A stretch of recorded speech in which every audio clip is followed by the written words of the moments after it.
Pemirsa, niat hati curhat di media sosial karena harus menunggu 8 jam untuk mendapatkan ruang perawatan. Pasien BPJS justru dirundung dengan komentar nirempati dari tenaga medis. Hal ini pun membuat warganet geram, apalagi pasien BPJS tersebut akhirnya meninggal dunia. Nama saya Benny Christian Syuhumbing. Saya ingin menyampaikan permohonan maaf. Saya menyadari kesalahan saya. Saya berjanji tidak akan mengulanginya lagi. Berawal dari curhat di media sosial terkait lamanya menunggu ruangan perawatan, unggahan seorang pasien BPJS, Yurizal Tri Hairawan, malah berbuah rundungan. Mirisnya, hujatan dan komentar nirempati ini datang dari sejumlah dokter dan tenaga kesehatan. Belakangan diketahui dari unggahan kerabatnya, Yurizal telah meninggal dunia 31 Juli lalu. Warganet pun geram dan membongkar identitas pemilik akun yang merundung korban. Akhirnya sejumlah dokter dan tenaga kesehatan ramai-ramai meminta maaf. Tak hanya menyakitkan dan miskin empati, apa yang dilakukan sejumlah dokter dan tenaga kesehatan jelas melanggar kode etik profesi. Seorang dokter itu tidak boleh melakukan sesuatu yang merugikan, non-malfeasant, tidak boleh. Yang ketiga, seorang dokter itu harus justice, harus adil. Memperlakukan semua pasien, mau miskin, mau kaya, mau BPJS, bukan BPJS, dan sebagainya, harus sama diperlakukannya. Sementara itu, Gubernur Jawa Barat Deddy Mulyadi meminta Bupati untuk menindak nakes tersebut. Artinya di bawah kewenangan wali kota. Nanti saya minta wali kota memberikan sanksi sesuai ketentuan yang berlaku ya. Jadi tidak boleh namanya pelayan kemudian mengungkapkan, menyampaikan perkataan yang tidak pantas apalagi pada pasien yang meninggal. Nanti kan pasti ada ketentuan yang bisa diterapkan dalam bentuk sanksi kepada nakes tersebut. Kini masyarakat berharap ada sanksi tegas bagi tenaga kesehatan yang tak punya empati agar kejadian serupa tak terulang kembali. Tim Liputan melaporkan.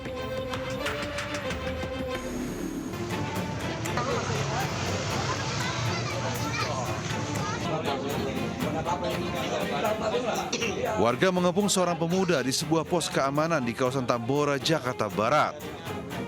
Pemuda ini sempat kabur setelah terpergok warga saat beraksi di kawasan Penjaringan, Jakarta Utara. Saat interogasi, ia mengaku menjual sepeda motor curian seharga 3 juta rupiah. Uang haram itu ia gunakan untuk bermain judi online. Sementara itu di Cakung, Jakarta Timur, seorang pria berpura-pura menjadi hansip mencuri sepeda motor warga. Pelaku menggasak sepeda motor yang terparkir menggunakan kunci letter T. Polisi mengetahui aksi pelaku melalui CCTV langsung meringkusnya. Pelaku diketahui seorang residivis yang mencuri sepeda motor untuk membeli narkoba. Tim Liputan melaporkan.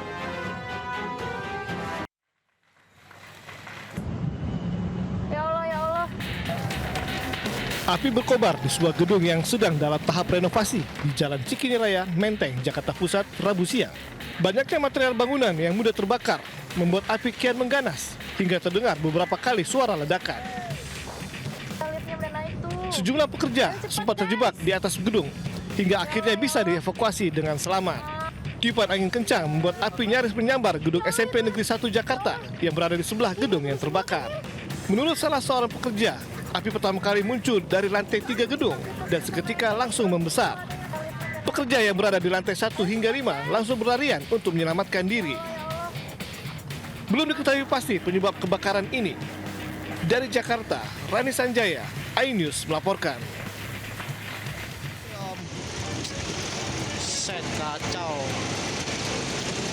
Lagi, kemacetan arus lalu lintas kendaraan terjadi di Jalan Raya Bekasi ke arah Jakarta Utara. Antrian kendaraan mengular hingga sepanjang 2 km. Ironisnya, tidak ada petugas dari pihak kepolisian maupun petugas dinas perhubungan di lokasi untuk mengatur atau mengurai kemacetan tersebut. Sejumlah pengendara mengaku terjebak kemacetan ini hingga 2 jam lamanya. Sementara itu, dari keterangan suku dinas perhubungan Jakarta Timur, kemacetan yang terjadi sejak sore hingga malam dikarenakan puluhan truk masuk ke depo, kendaraan mogok, dan telatnya kendaraan molen dalam pengerjaan aspal. Dari Jakarta, Rio Mani melaporkan.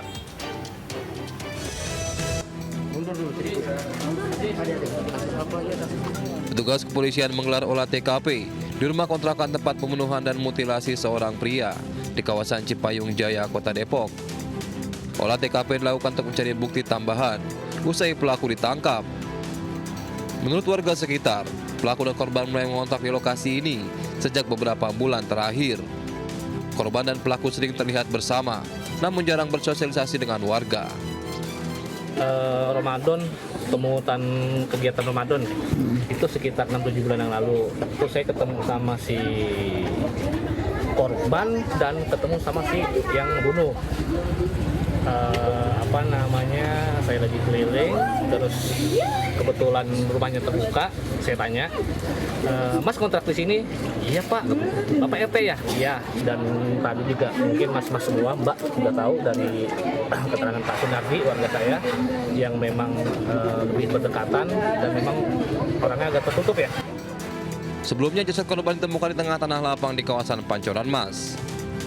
Jasad korban ditemukan dalam kondisi tangan terikat dan kedua kakinya hilang. Warga tak menduga karung yang sudah berhari-hari berada di lokasi ini berisi potongan tubuh korban. Hingga kini, polisi masih memiliki motif pelaku dan mencari potongan tubuh korban lainnya. Dari Depok, Jawa Barat, Iyung Rizky, iNews melaporkan. Pemirsa, 2 siswi SMP Negeri adu jotos usai pulang sekolah di Jember, Jawa Timur. Keduanya bahkan masih mengenakan seragam. Sementara di Badung, Bali, 2 wanita WNA dan WNI berkelahi dan viral di media sosial. Kak, aku bilang kayak gitu, kamu juga ngerasa, dah? Ngerasa kan kamu ngambil. Viral di media sosial aksi perkelahian 2 siswi SMP yang masih mengenakan seragam sekolah. Keduanya saling pukul bahkan bergumul di tanah. Sementara itu seorang temannya mengabadikan perkelahian tersebut menggunakan telepon seluler. Belum diketahui secara pasti permasalahan yang memicu konflik kedua siswi ini. Namun diduga gegara saling olok di media sosial yang kemudian berlanjut usai pulang sekolah. Sementara itu pihak sekolah mengaku telah berupaya menyelesaikan persoalan secara kekeluargaan. Namun salah satu orang tua memilih menyelesaikan perkara tersebut melalui jalur hukum. Dari Jember, Jawa Timur, Bambang Sugiarto melaporkan.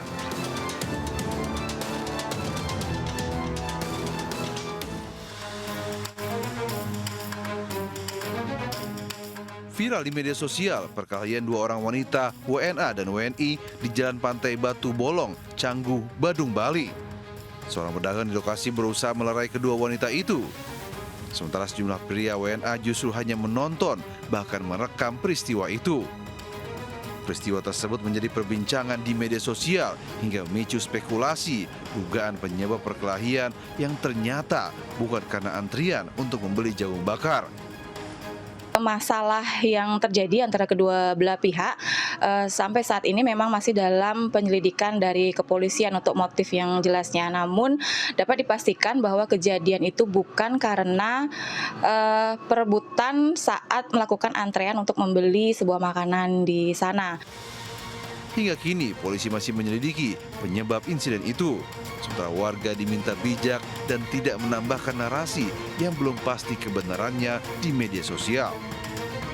Dari Badung, Bali, Indira Ari melaporkan.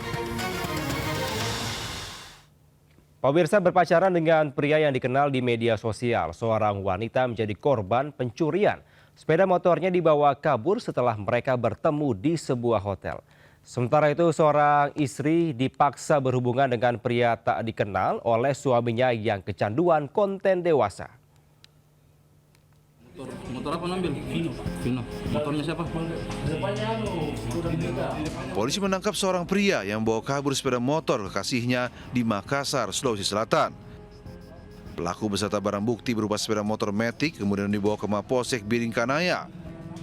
Kepada polisi, ia mengaku berkenalan dengan korban melalui media sosial. Mereka akhirnya sepakat bertemu di sebuah hotel di Makassar. Dengan alasan membeli perlengkapan mandi, pelaku yang mengaku berasal dari Riau meminjam sepeda motor korban. Namun ia tak kunjung kembali. Saat ini pelaku masih menjalani pemeriksaan lebih lanjut dan terancam pasal penipuan serta penggelapan dengan ancaman hukuman 4 tahun penjara. Dari Makassar, Sulawesi Selatan, Wahyu Ruslan melaporkan.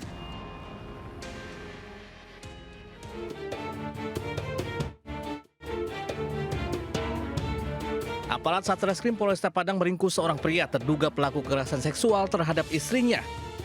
Pelaku ditangkap di rumahnya di Kota Padang, Sumatera Barat tanpa perlawanan. Penangkapan pelaku berdasarkan laporan korban yang tak lain istrinya sendiri. Korban mengaku dipaksa melakukan hubungan badan dengan pria yang tidak dikenalnya sebanyak 5 kali hingga akhirnya memutuskan menempuh jalur hukum. Pelaku langsung digelandang ke Mapolresta Padang untuk jalani pemeriksaan lebih lanjut. Kepada penyidik, pelaku mengaku terinspirasi dari menonton adegan film porno yang diaplikasikannya ke istrinya sendiri. Motifnya itu berawal dari sang suami yang terduga pelaku ini sering menonton video-video yang tidak senonoh dan meminta istrinya untuk melakukan hal tersebut juga. Awalnya istrinya menolak, namun terduga pelaku mengancam istrinya dengan kata-kata sehingga dipaksa untuk melakukan hal yang disangkakan tersebut. Atas perbuatannya kini terduga pelaku dijerat Undang-Undang KDRT dan terancam hukuman 12 tahun penjara. Dari Padang, Sumatera Barat, Budi Sunandar, iNews melaporkan. Pemirsa, seorang polisi menganiaya wanita lansia hingga tewas di Deli Serdang, Sumatera Utara. Pelaku tega menghabisi nyawa korban karena kesal tidak diberikan pinjaman uang 50 juta rupiah.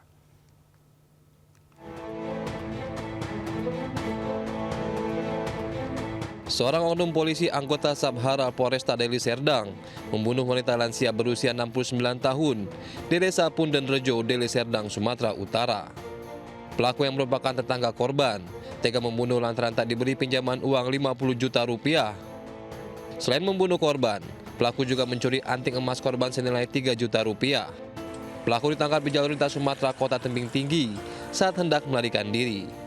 Oleh petugas, pelaku mengakui perbuatannya. Si pelaku ini ingin meminjam uang korban sekitar sebesar 50 juta. Namun dari pihak korban tidak menyanggupi. Ya, karena tidak menyanggupi itu, dari si pelaku pun melakukan penganiayaan, pukul korban dan menikam korban. Pelaku ditangkap di mana, Bang? Kalau di daerah Tebing Tinggi, di jalan lintas Sumatera di Tebing Tinggi. Peristiwa ini terjadi pada 31 Juli lalu. Warga dihebohkan dengan penemuan jasad korban di rumahnya sendiri. Korban ditemukan dengan luka tusuk di leher serta luka lebam di wajah. Dari Deli Serdang, Sumatera Utara, Amiruddin, iNews melaporkan. Pemirsa, niat hati curhat di media sosial karena harus menunggu 8 jam untuk mendapatkan ruang perawatan. Pasien BPJS justru dirundung dengan komentar nirempati dari tenaga medis. Hal ini pun membuat warganet geram, apalagi pasien BPJS tersebut akhirnya meninggal dunia. Nama saya Benny Christian Syuhling. Saya ingin menyampaikan permohonan maaf. Saya menyadari kesalahan saya. Saya berjanji tidak akan mengulanginya lagi. Berawal dari curhat di media sosial terkait lamanya menunggu ruangan perawatan, unggahan seorang pasien BPJS, Yurizal Tri Hairawan, malah berbuah rundungan. Mirisnya, hujatan dan komentar nirempati ini datang dari sejumlah dokter dan tenaga kesehatan. Belakangan diketahui dari unggahan kerabatnya, Yurizal telah meninggal dunia 31 Juli lalu. Warganet pun geram dan bongkar identitas pemilik akun yang merundung korban. Akhirnya sejumlah dokter dan tenaga kesehatan ramai-ramai meminta maaf. Tak hanya menyakitkan dan miskin empati, apa yang dilakukan sejumlah dokter dan tenaga kesehatan jelas melanggar kode etik profesi. Seorang dokter itu tidak boleh melakukan sesuatu yang merugikan, non-malfeasant, tidak boleh.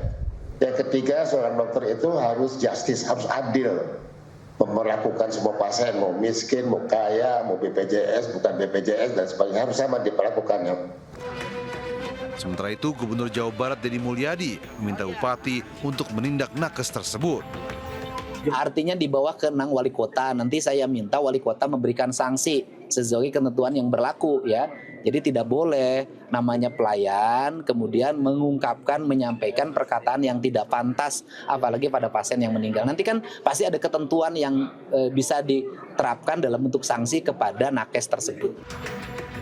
Kini masyarakat berharap ada sanksi tegas bagi tenaga kesehatan yang tak punya empati agar kejadian serupa tak terulang kembali. Tim Liputan melaporkan. Pemirsa, warga desa Rawang Panca Arga Asahan, Sumatera Utara dikejutkan penemuan bayi di tepi sungai di Dusun 4 dengan kondisi luka di wajah. Bayi malang tersebut kini mendapatkan perawatan khusus di Rumah Sakit Umum Kisaran.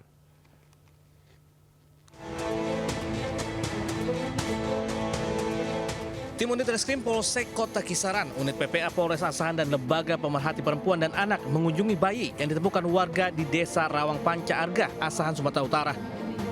Bayi perempuan ini mendapat perawatan di ruang pantauan khusus bayi karena saat ditemukan dalam kondisi penuh luka di wajah. Bayi pertama kali ditemukan penjaga malam yang mendengar tangisan di tepi sungai. Saat ditelusuri ada sesosok bayi yang ditemukan dalam kondisi masih bertali pusar dan langsung dilarikan ke puskesmas terdekat. Bayi tersebut segera dibawa ke rumah sakit umum karena untuk perawatan bayi tersebut. Jadi keadaan bayi pada saat itu mengalami luka lecet pada bagian wajah sebelah kanan. Polisi masih menyelidiki dan memburu pelaku pembuang bayi mungil yang diperkirakan baru 3 hari dilahirkan.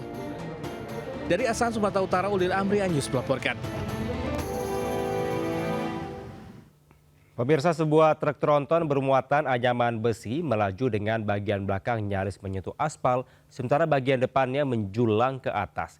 Insiden itu terjadi saat truk mendaki tanjakan Bukit Kodok di Labuhan Batu Selatan, Sumatera Utara.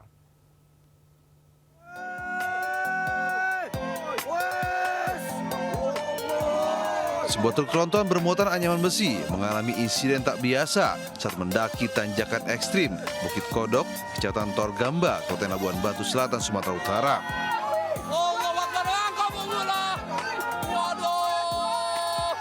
Tronton melaju dalam kondisi jumping dengan bagian belakang kendaraan nyaris menyentuh aspal, sementara bagian depannya terangkat tinggi hingga menjulang ke atas.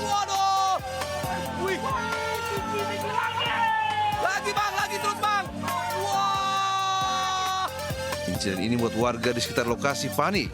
Pasalnya posisi bodi tronton yang tidak seimbang membuat kendaraan tersebut tampak seolah akan terbalik.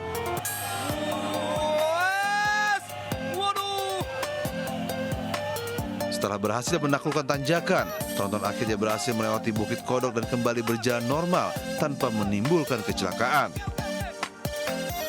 Dari Labuhan Batu Selatan, Sumatera Utara, Randi Kurniawan melaporkan. Pemirsa, informasi tadi sekaligus mengakhiri Lintas iNews siang hari ini. Saya Kevin Pakan, pamit undur diri. Terima kasih, sampai jumpa. Wassalamualaikum warahmatullahi wabarakatuh.